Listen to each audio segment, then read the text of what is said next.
3 is the future.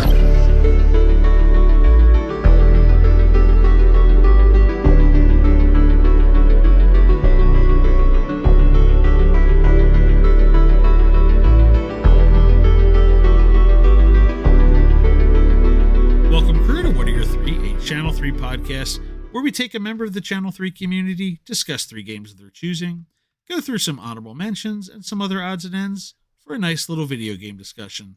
I'm Dan. With me as always, Ray. What is going on, everyone? It is the Sunday after the Mario Kart C3CS that we just had. This one recording is happening here, and it's just good timing for our guest tonight, who is a former Channel 3 Champion Series champion. It is Yummy Bagel. Bagel, how you doing tonight? Pretty good. Bagel, I'm impressed you didn't introduce this. We're excited. I was going to say, I'm just happy you didn't introduce this as the night that Saquon Barkley got to go to the Super Bowl, but okay. I guess you could do the day after the C3. That's crazy. You couldn't be happy with your 55 point. It's ridiculous. 55 points. Brian got me all riled up. I blame Brian. You had to let me know about I'm aware of the garbage decision making that the Giants front offices.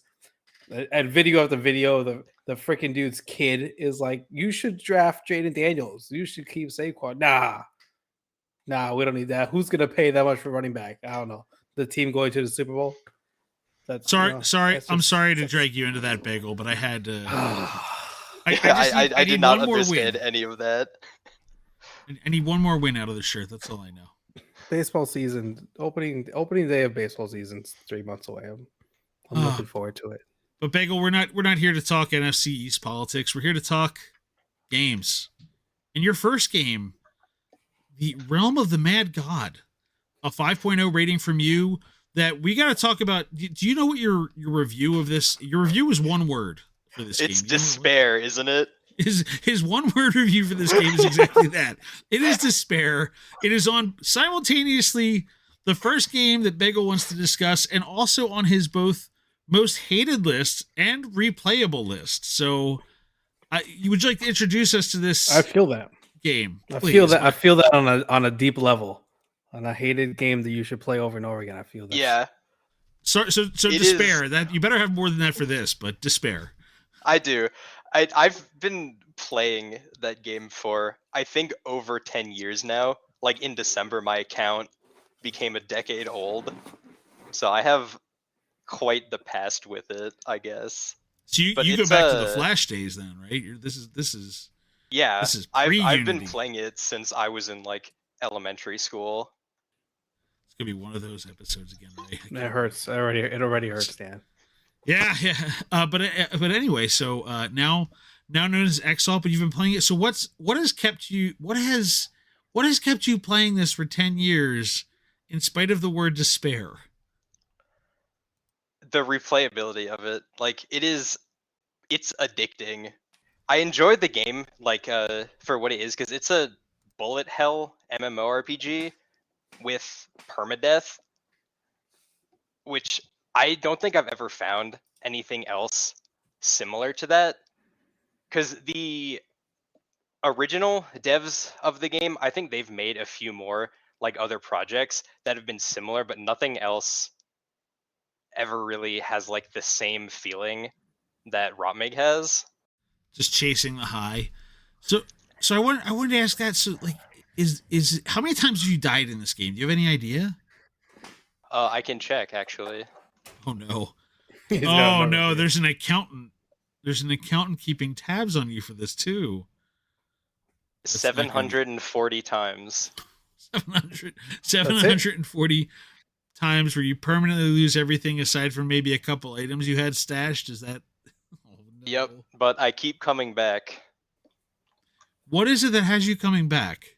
The gameplay, because the permadeath definitely adds like that risk factor to it. It makes everything a lot more high stress, but the actual bullet hell part of it, I think, is just really fun to play and improve over time and get better at all of the dungeons in the game. Is Also, anything... the art style is very cute, and I like it because it's just like almost everything in the game is 8x8, aside from some of like the bosses and stuff. I just really enjoy it. You just get that 8-bit pixel style in there. It's timeless. You don't have to worry about improving and upgrading and Yeah, putting an Unreal I 5 version of actually the game out. I've been very adamant with some of the people I play with that I dislike the direction that the art style has been going in because I think they're a little too overzealous with some of like the new skins and stuff that they put in the game. I think they should just keep it simplistic. I like it like that. Well, I mean, it's free to play. I mean, I guess they're trying to at least Yeah, monetize something with the skins there, I guess. But that's the main thing, skins and keys, because back in the day when it was owned by Kabam instead of Deca Games, it was much more pay to win than it is now. It's still kind of pay to win. You can definitely sink thousands of dollars into the game to get ahead, but it's much better now, even though they do still have to monetize. what have you regretted losing in one of your 740 something permadeaths that you've had? At this point, nothing. But in the moment, there's definitely, I think, a few of the times that I would die on a character with my first of any number of rare items. But at this point, I've been playing long enough that I think I can say I'm probably desensitized to it, where I'm just like, okay, I go again now. You're not concerned that like at 750 it's going to snap again and just going to become pain and a new feeling of misery for you? Like it's happened so much that you feel it again? I don't know. I couldn't tell you. How long has it been since your last death? Let me check. The account is on it again. Now there's a like community run Oh yeah.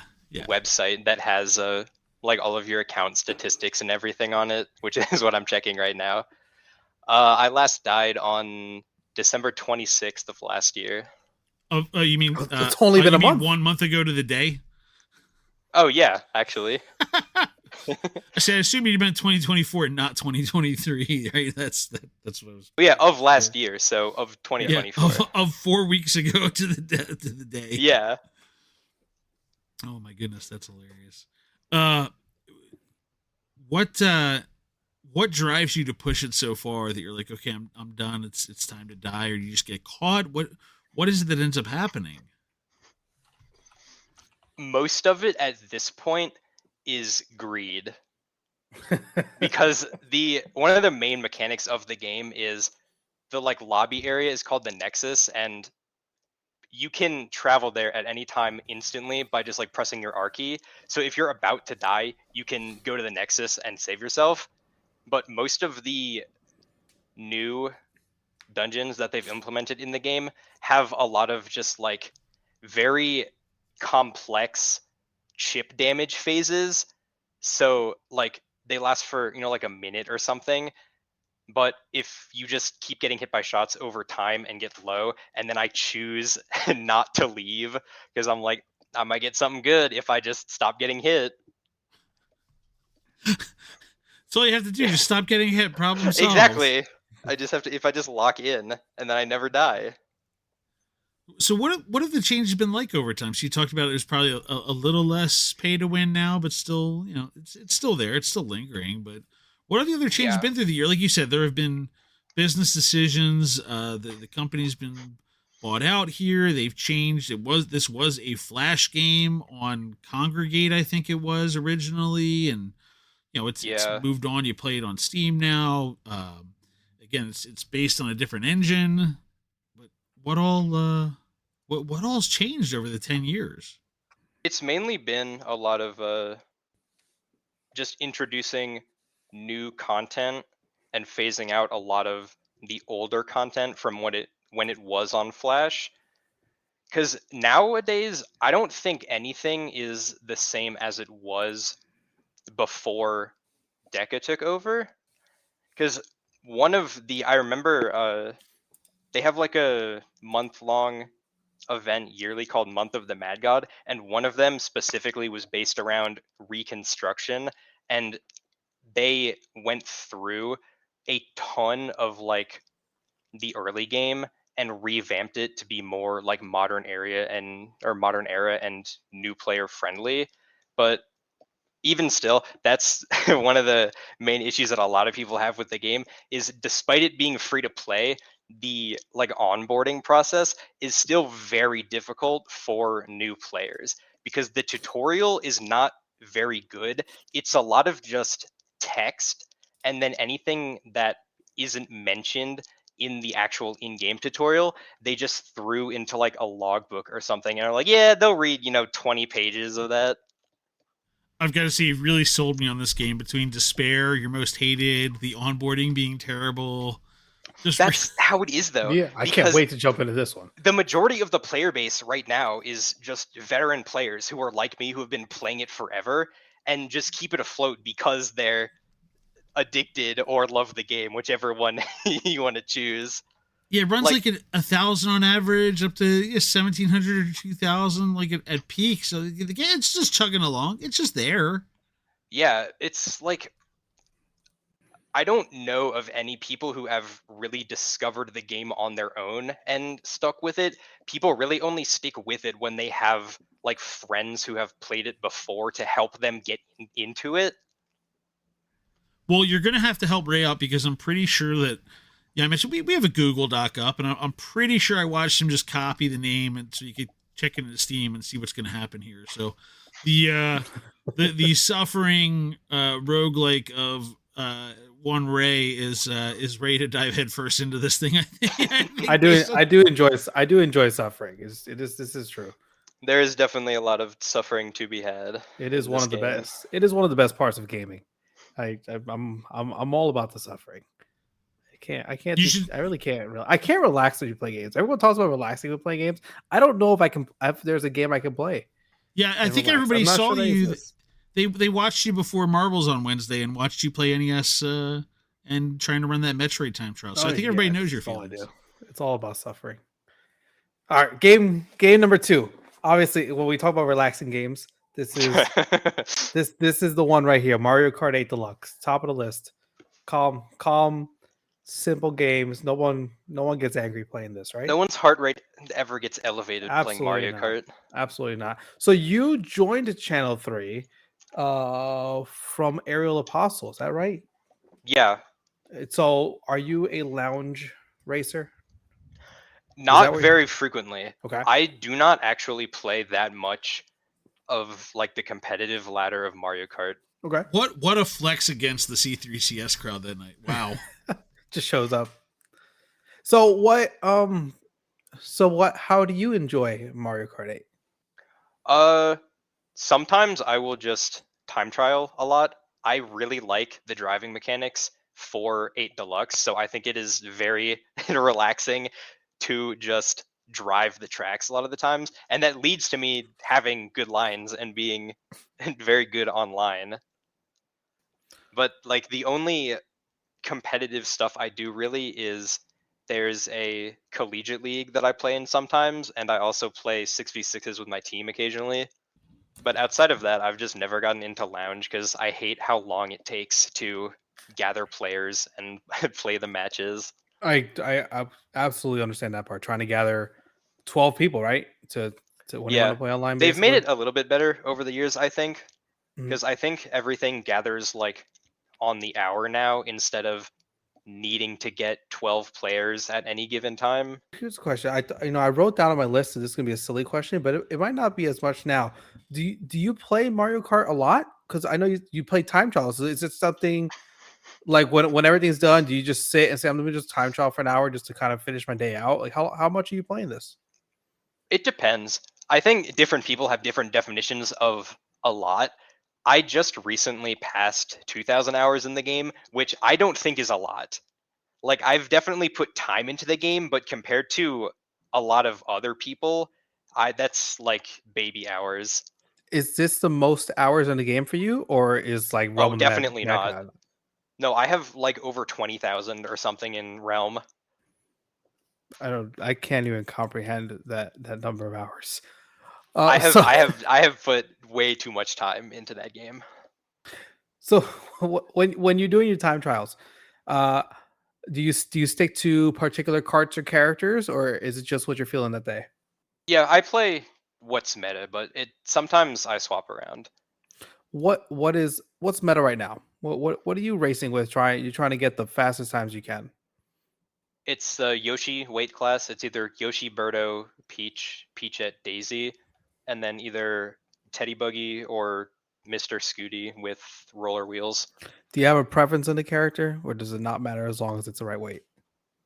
It doesn't matter as long as it's that weight class. I don't usually swap off of that, but the color varies with how I'm feeling. So give me some of the best courses to time trial, then some of the ones that are just kind of headaches to do. My top three are Grumble Volcano, Shroom Ridge, and Sherbet Land.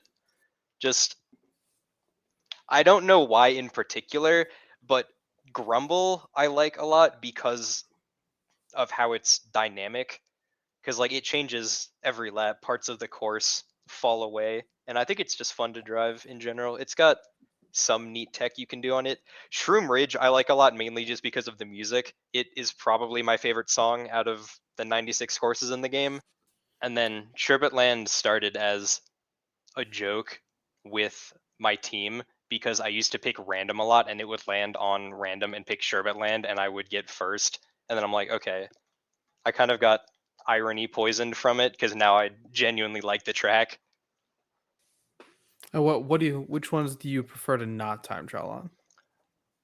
Most of the bagging tracks in the game, because they're just kind of boring, like Sunset Wilds and Calamari Desert, I don't particularly enjoy because in my opinion, your lines don't really matter that much on those courses in a race because you're going to be in the back just having mushrooms and stars and cutting off all the off-road anyway. Ray, you left the I- most important question out here, which is what button do you use to accelerate? I need to know. The A button. You saw how quickly he said that too. Like it was almost hesitation. disgusted by the question. I rightly so at that. Just to be clear, rightly so at that. I had another question, but I honestly can't remember it. It was in my head. Now I'm done. Move on, Dan. Once we dive into Fantasy Life on the 3DS, I'm sure he's gonna figure it out. But we're gonna jump into that though. It's a game that I was not familiar with, but I have to give a preamble on this one. The game for the 3DS, lower rating count, but a perfect 5.0. So I had to do a little more digging. Tornopon's got this one as a perfect 5. 2014, he came over to the U.S. and spent 2 years in Japan. I guess they said, I guess we should probably ship this over there. It's a life sim game, but the thing that caught my attention was the creators behind it. That Akihiro Hino and who for anybody not familiar, a bunch of the Dragon Quest games, the director of those, and driving force behind the Professor Layton series, a bunch of other stuff.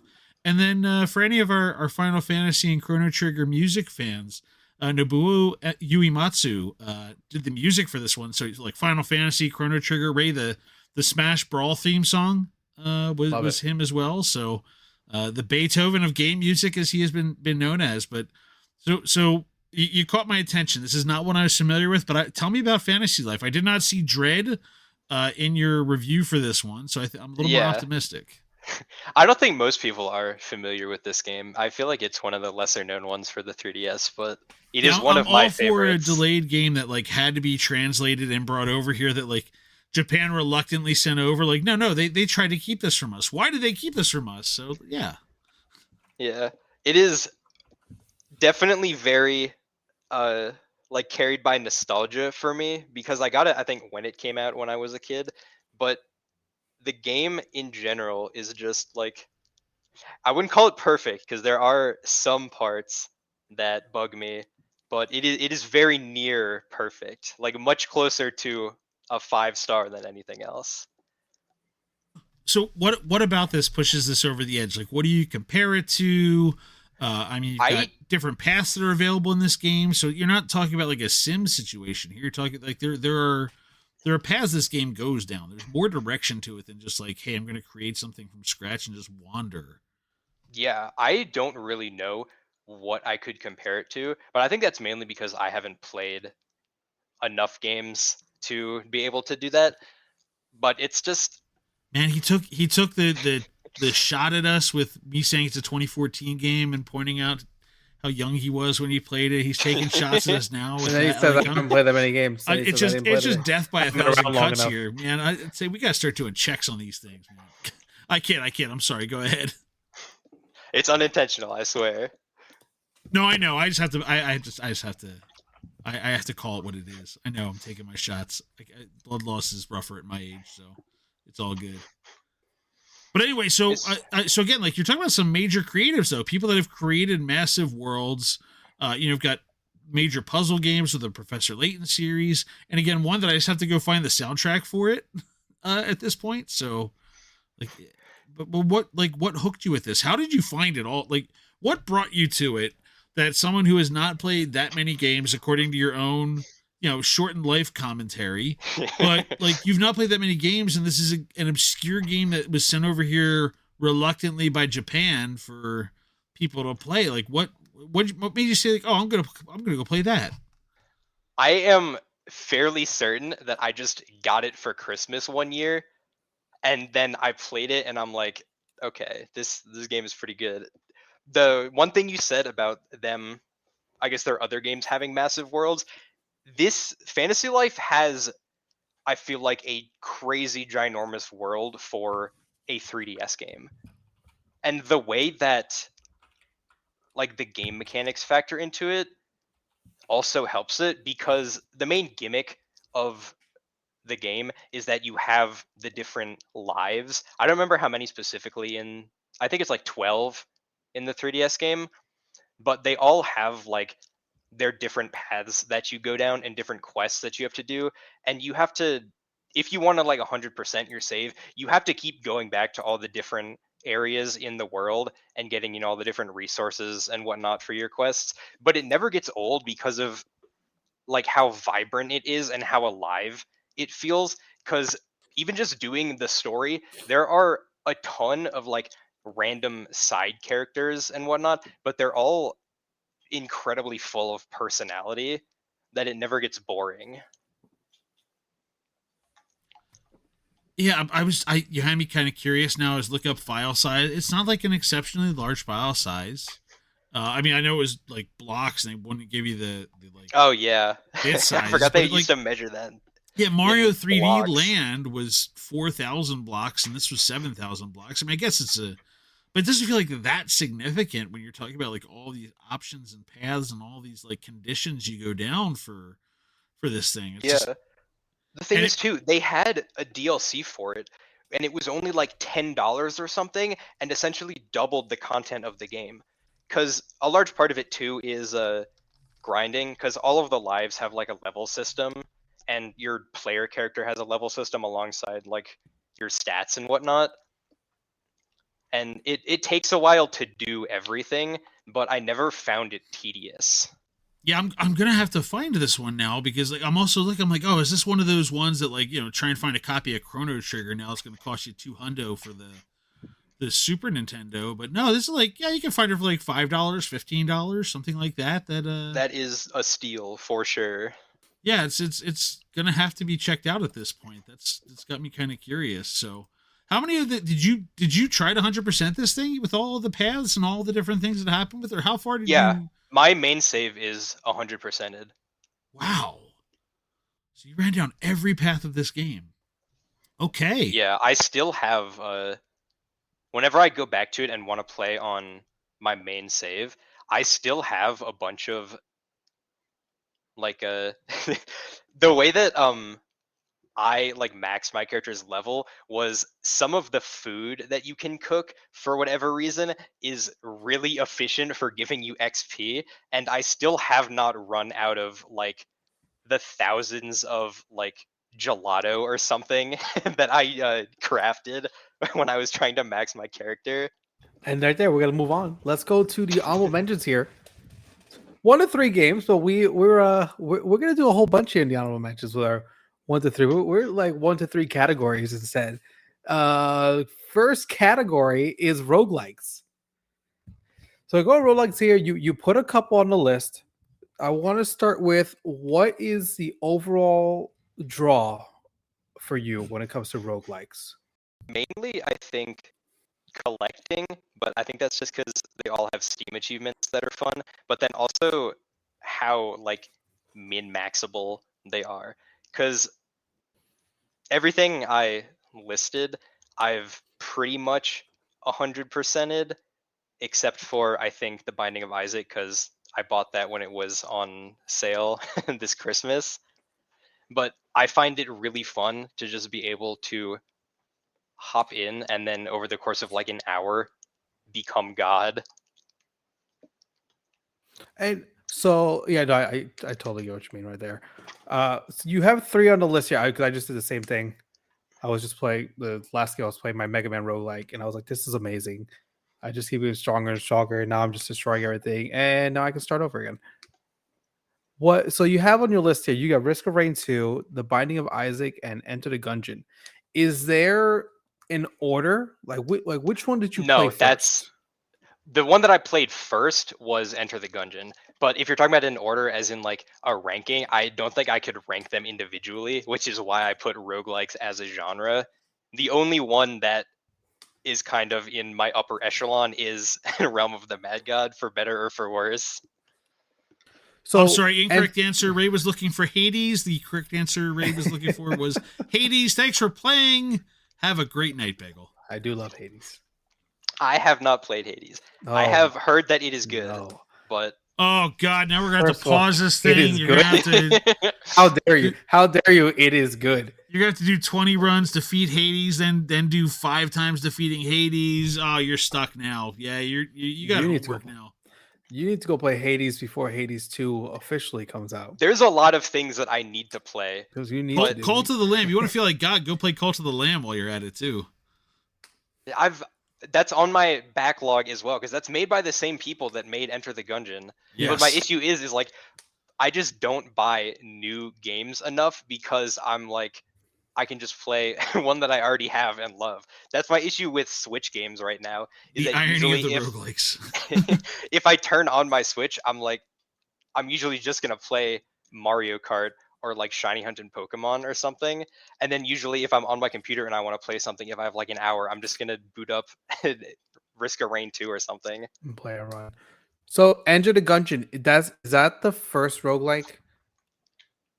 Besides, let's pretend Realm of the Mad God doesn't exist right now, and the 20,000 hours there.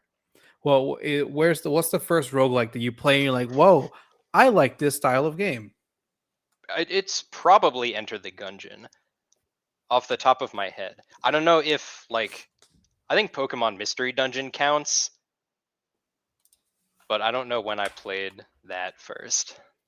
And so you play Enter the Gungeon, and is it like an immediate thing? You're like, oh wait, I play, I get stronger, and then I lose, and then I play again, I get a little bit stronger. Like, was it like this immediate thing? Like, yes, this is a game I'm gonna play, and now I'm going to play this style of game, and now this is my Yeah. life now. I think of the roguelikes that I've played so far, the pipeline, I guess, is like when you're starting off the game fresh and don't know anything, I think the process of unlocking new stuff is very addicting because pretty much after like every run, win or loss, you're getting new things Mhm. to use on subsequent runs. But then also once you get to the end, like I've 100%ed Gungeon except for this one random item that I can't find and I hate. But it's like at this point since I've been playing it so much, I have enough game knowledge that the items don't really matter because I can just do whatever else to get myself powerful. Mhm. Absolutely, it is interesting when you play these. I think of Hades the same way. I can turn on the game and basically sleepwalk through it at this point. Doesn't matter you could whatever weapon you want to give me, whichever boons show up, and I know I'm gonna win. Like I can just kind of run through it. How long do you think it's take to get that? Almost like that pattern recognition to be like, yeah, now I just know I go here, I do this, and I'm going to finish. For Gungeon specifically, I think it probably takes a lot less time than other roguelikes, just because there's not that much boss variety. There's a lot of items, but I think the enemy variety and like stuff between each floor is a lot less than in the other roguelikes I've played. And then on your list here, we got Binding of Isaac and Enter the Gungeon. You said Binding you just got, right? So you haven't played Yeah, it as just much. got in quotes. I have like 80 hours in it already. Okay, so just got but those two, Enter the Gungeon and Binding, have kind of that top down look, and they're shooting at Yeah. you. And then Risk of Rain is very 3D. Risk of Which Rain is a different beast. I was gonna say, which version do you see yourself enjoying more, or do you enjoy like one style over the other? Or well, Risk of Rain 2 is a different beast because I, Yeah, I know Risk of there's Rain 2. other games that I have not played that are Risk of Rain. I haven't played the first one or Returns. But Enter the Gungeon and Binding of Isaac, I think I was drawn to because of how much I like Realm of the Mad God, because they're both still bullet hells, and I just Right. like that style of game a lot. Risk of Rain 2, I think I was recommended by a friend, and then at the start I was like, I cannot comprehend everything going on my screen because it is no longer a top-down game. Yeah, this one's I've watched Ian play some of it when he puts it on stream. This one it feels like a lot, because you're right. It is a lot. Top down, you see everything that's happening, right? But then also Risk of Rain is like, yeah, you're gonna do a roguelike. Also, you need to turn around. Yeah. That seems like a very that's a tough added mechanic to this style. At the start, when you don't know what you're doing, you would just get like domed out of nowhere and one shot by something that you did not see and did not know existed, and you're like, well, time to start over. There is I think a much larger learning curve to Risk of Rain 2. What is your top advice for someone who's just starting roguelike game? Roguelikes in general, I don't know, because they all differ enough that I don't think there's any like universal advice that I could give. What's the first steps of Enter the Gungeon? Don't get hit. Oh Like, man. I think my view of some of them might be skewed, at least for Enter the Gungeon Binding of Isaac, because I came into them with prior experience of thousands of hours of Realm of the Mad God. So learning the mechanics like of the bullet hell was not that difficult. It's mainly just the more you play, the more you become familiar with like the item economy, what's good and like what goes with what, and how you can optimize like your pickups and whatever in order to give yourself better chances at winning. Got it. So everybody, to summarize the advice there, what Bagel is telling you to do is to get good. That's and really it. Just play well. I've been trying to figure this out because like I'm trying to get my son. I keep telling him like you should play Hades. I want him to. He would like the mythology tied into it. He loves all of that stuff. Great storytelling. The problem that I have is he has to be prepared for the suffering that comes with it. Like I trying to explain to him, I'm like, you're going to die, but that's just part of the game, and you come back stronger for the next run. Yes. I said it's gonna be weird for you because it's different every time. You're not gonna go and be like, okay, well, which way do I go? Like I can't tell you which way you're gonna go. You got to figure out what stacks most effectively. How are you gonna come back? He hasn't quite. It just doesn't work for his brain for other reasons. That's just it. Yeah, a lot of it is just practice and experience. Because it's the same answer that I give people when they ask for tips about like Mario Kart. There's nothing universal really that I can say besides I've just been playing for a while. I have experience and a lot of practice, and a lot of stuff just kind of is second nature to me now. No, the correct answer for that's always go watch basic training. Like that's true. You're so right, actually. But yeah. It's true. Hades has a god mode, which will make the game easier every time you die. I do have to say that I am completely against god mode. Gungeon has something similar to that. I think in one of the updates they added something where it's like every time you enter a floor, you get a choice between like 8 or so really strong items, and it just makes the game really easy, and I do not like that. Because it doesn't turn off like achievements or anything. You can just kind of do whatever. Let me tell you, this is an unpopular take, but I like when games gatekeep things from people. I like when it's like, no, if you would like this, you need to play it on the regular difficulty, or even Halo. Halo back in the day say, hey, by the way, if you run through this on easy, one of the Halos, you're not going to get the full ending. You need to go play the game correctly to get the actual ending. And I'm a strong believer in it. But at least it's built you like it's built you up, and you understand the mechanics. Then, like that's not. There's my hot take. The same thing. Yeah. No easy modes. That's my hot take of the night. Oh boy. Oh, gee. Listen, as the book club is playing through Jedi Survivor now. Remove it. I can't stand it. Oh, as my wife and son play Hogwarts Legacy on story mode, I don't care. They they can suffer too. This is not an official stance of this collective podcast nor of Channel 3. This is an official stance of Ray. Yeah, that is an official stance of Ray, and we do not condone. Take it away. Anyway, moving on. I'm out. All right, moving on to the next honorable mention. We have Pokemon Heart Gold and Soul Silver, and I saw that and said, "Oh, we must be interviewing somebody who's much younger than us, because anybody who is our age or older would generally just pick, say, gold and silver and not Heart Gold." I love how Bagel is so young that you put yourself in my age category now. I have the best part. Now that's the thing. I have to now. Ray's putting himself up into the 40s. It's over. He's going to the 40s. He just went and bought a grave plot now, thanks to talking to Bagel. This is awesome. I'm basically there. We got Cruz and Bagel like in 2 out of 3 weeks, and just Ray's just going and digging. If his back didn't hurt so much from trying to dig his own grave, he would do it. It's true. So tell us about these games here. So Heart Gold and Soul Silver, did you have one or the other or both? Which one did you play? I had Heart Gold. Okay. It was my first Pokemon game. Oh god, that hurts even more. We'll continue. It is very carried by nostalgia, because I think people's main gripes with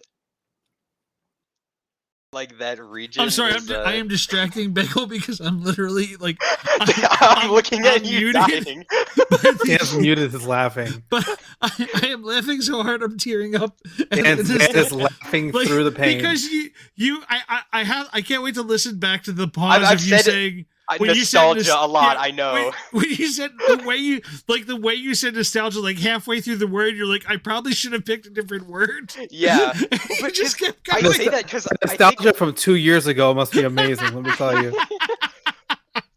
I say that for a lot of the games. I feel like because a lot of people either don't know them, like Fantasy Life, or have issues with them, like Heart Gold. Because Gen 4 has its issues, like the level curve is not that good, and the health bars take like actual eons to go down. But I like them for whatever reason. I am a big Johto enjoyer.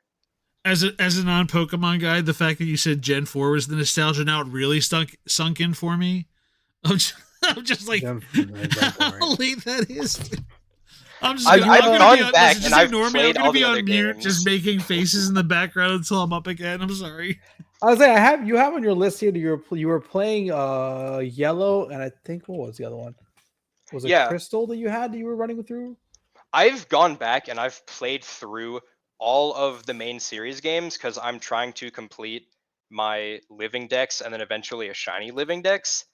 So I've gone back and I've played through all the games, but like I can't say that anything Gen 3 or before has nostalgia for me because I didn't play them when I was young. I definitely enjoyed them. I like Gen 3 a lot. But Heart Gold was my first. Are you a big Pokemon fan overall, or is it just this game you just happen to enjoy? No, I love Pokemon, like in general, but Heart Gold is absolutely the game that I go back and play the most, is I'm trying to 100% my save on that. I also still have my Pokewalker that came with it when I got the game, which I somehow have not lost over all these years. And I do not play Pokemon Go, but I use my Pokewalker. So now someone's got to explain to me, what in the world is a Pokewalker? It was a gimmick that they had with Heart Gold and Soul Silver, where it is a pedometer that you can send one of your Pokemon from the game to, and then you just walk around with it. And then, like, the more steps that you get, you accumulate some other secondary currency, and then you can find other rarer Pokemon on the pedometer and other, like, hard to find items and stuff like that. They've had a few iterations of these kinds of things, like the Pokeball when Let's Go Pikachu and Let's Go Eevee came out. Like, you could send your Pokemon and pocket the Pokeball and walk around, and it would count for XP for it. And then, like, there's the Pokemon Go Plus now that also ties into Sleep and Pokemon Go. Like, they keep having these, like, gadgets that Yeah, keep you moving with. I don't know too much about those. I haven't played Pokemon Go much or Sleep. Me neither. I don't know. I'm just not the Pokemon person. I understand everyone loves Pokemon. I think I played Pokemon Yellow, and then that was the end of it.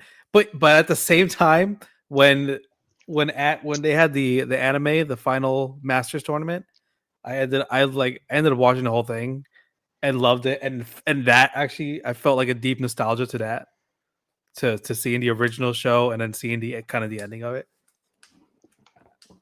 So that was great. What does your team look like in Pokemon in Gold? I don't remember specifically anything besides Ampharos. I love Ampharos. Ampharos is probably my favorite Pokemon. And so when you play this, how? Let me think. How do you play? Are you the one Pokemon really strong person, or are you a team player? I like to level my team up evenly. I also don't like the introduction of the, like, team-wide EXP share or whatever, because I enjoyed kind of the grinding aspect of having to level up all your team members individually. Now I'm trying to think. Did they add it a different way? Because that was in the first game. Get off my lawning Pokemon now. This is awesome. I love it. But the first game had it. Like, the original game has an experience share. No, is there a difference? No.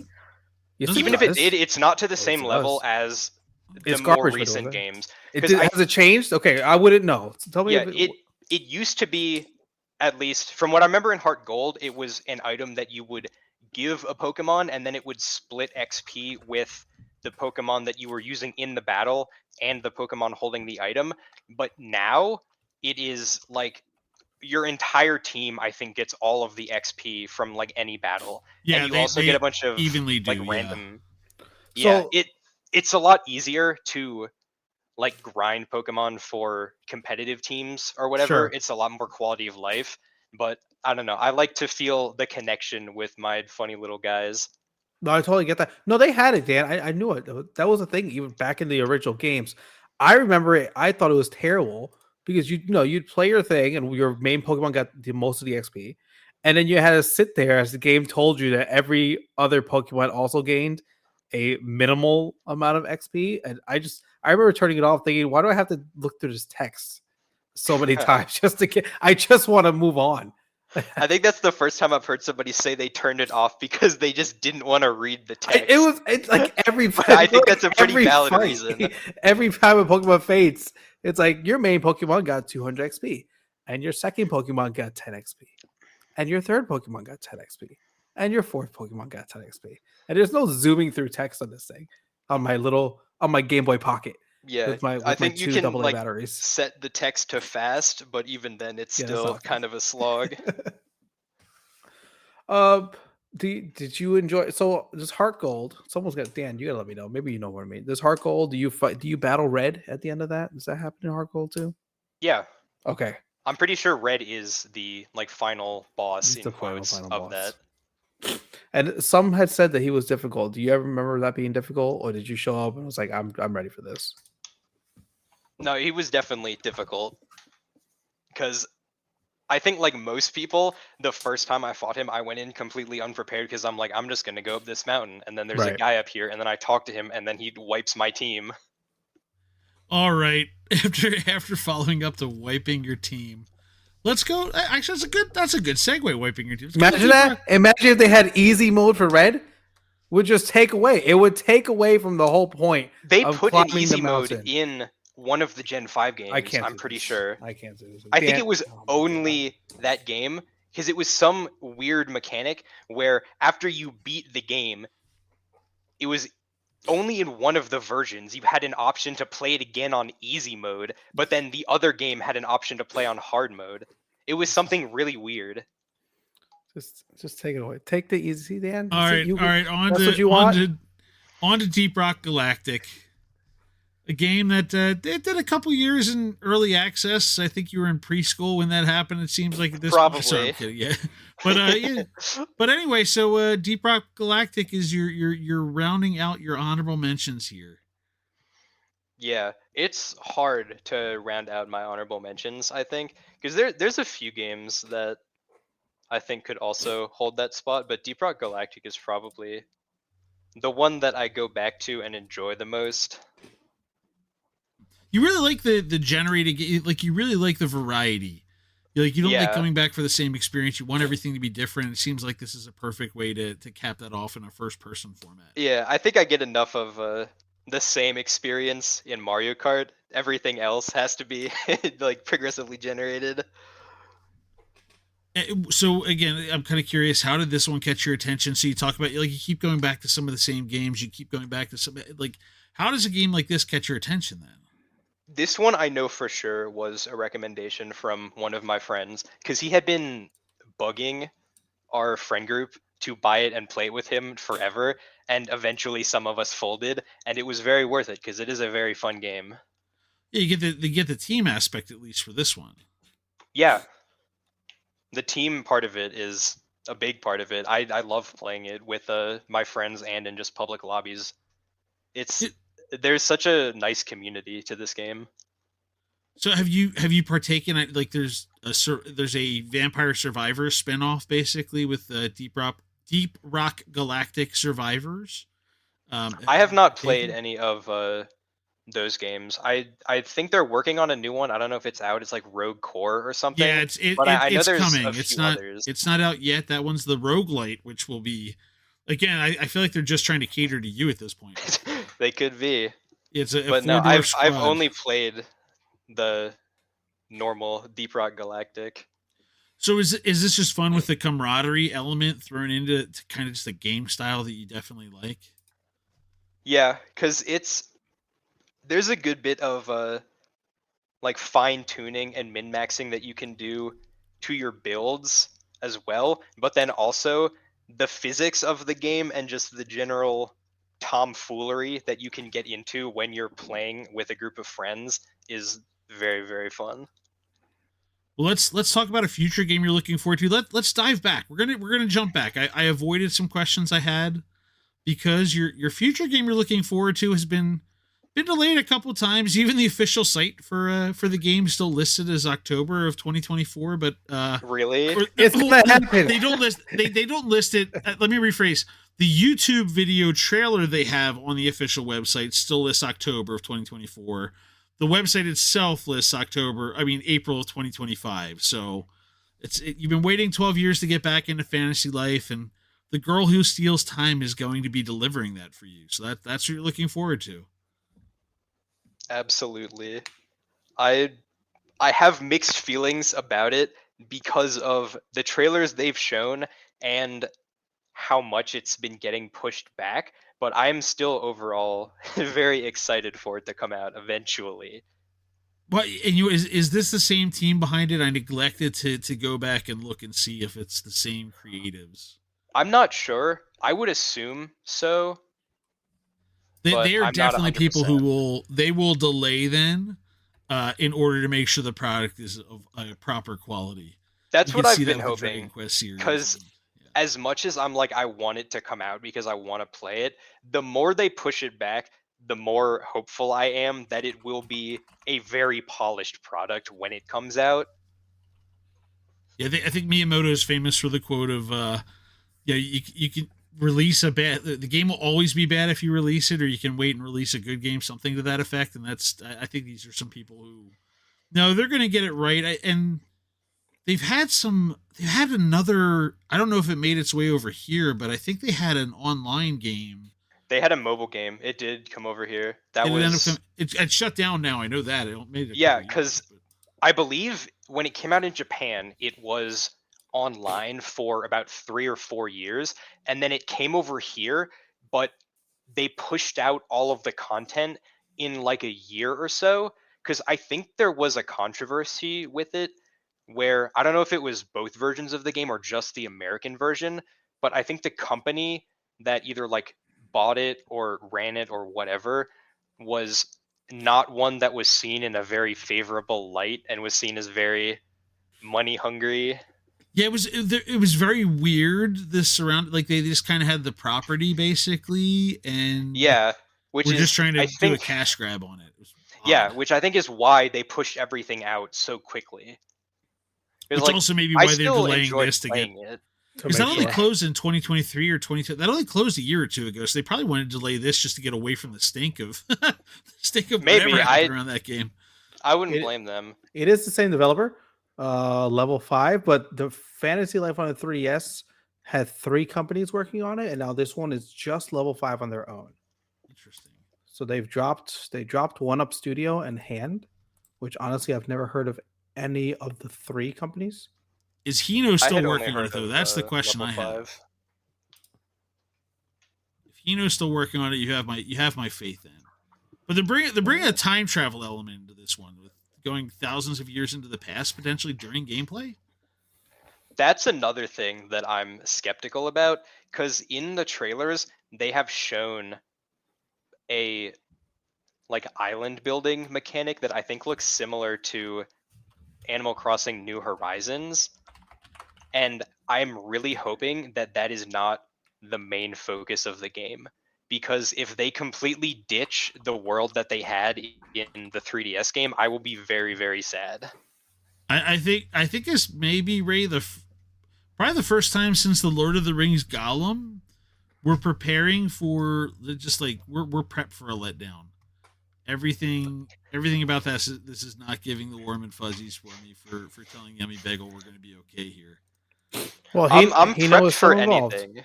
Hino is the founder of Level 5, even the new version of their company, because now it's Level 5 Concept with an M. Okay. I couldn't tell you why, but it looks like he is still with it. Maybe he's gonna make sure it's gonna be okay. Who knows? Who knows? I'm gonna say you know who's taking that whole delay games thing to heart? Hollow Knight Silk Song. And I only bring that up because the devs came out after the whole crazy rumors and stuff and basically said, guys, we are absolutely making this game. It's just not ready. Like they have acknowledged that they claim the game exists. They claim they are making it, and one day it'll show up. And that's the best we got. All right, well, on to a question from the Channel 3 history books that we will pick for you to discuss. And I'm going to use today's quest, which we called, But How Does It Smell There? We're going to ask you, just pick a game and describe the scent of that world for us. What? For instance, this is a Dan quest. I was a little loopy, I think, when I put this one in. But, like, for instance, I said, I'll take Fallout 3 and just say it just smells like burned flesh, rotting corpses, dirt, and hydraulic fluid. Yeah, that's Ariel definitely Apostle. We'll a reference question. we'll reference Ariel Apostle. He picked Kirby's Dream Buffet. I'm imagining the smell is so sweet that you immediately fall into a diabetic coma with one sniff. I'm trying to think. I've never thought about the scent of any game I've Let me played tell you, before. I haven't either. You're welcome, boys. You're welcome. And the best part is, like, this silence will go away, but I will make you wait until you figure it out. What does the gungeon smell like? I am thinking. I don't know what the gungeon as a whole smells like, but there is a sewer floor that probably smells like some hot ass. There you go. That's fair enough. There you go. That's exactly it. Last question. No, that's where we're gonna stop right there. That's a perfect sold. I'm answer. done. I'm out. Yeah, I'm done. Last question. What is your favorite feature on Channel 3? I really like the like GeoGuessr type minigame. I think it's Targets. called Target, yeah. Specifically because it has a Mario Kart 8 Deluxe one. How do you do in that? Do you feel confident going into it each day? Not necessarily, because I can recognize all the maps, but it takes me a second when I think you get like 4 to choose from, because some are harder than others. Yeah, we put them in by cup because we thought it'd be a little too easy for that one if you just went with a single course. I think it would have been too easy. We had to go. We put them together by cups then. If it was just one minimap, I'd probably do much better, but I still do fairly well on it. There's a few times I think where I've been completely off course, but it's not often. And with that, we've made it to the end of another What Are Your Three podcast. Thank you, Bagel, for being with us. You can find a podcast at c3.gg/podcast, dropping every Wednesday morning at 3:33 a.m. Eastern on all the major platforms, including Spotify, YouTube Music, and Apple Podcasts. I'm Ray. Dan puts this all together. Our theme song is by Caster Garden. And for our executive producer, Joel Willis. Have a good day, everybody.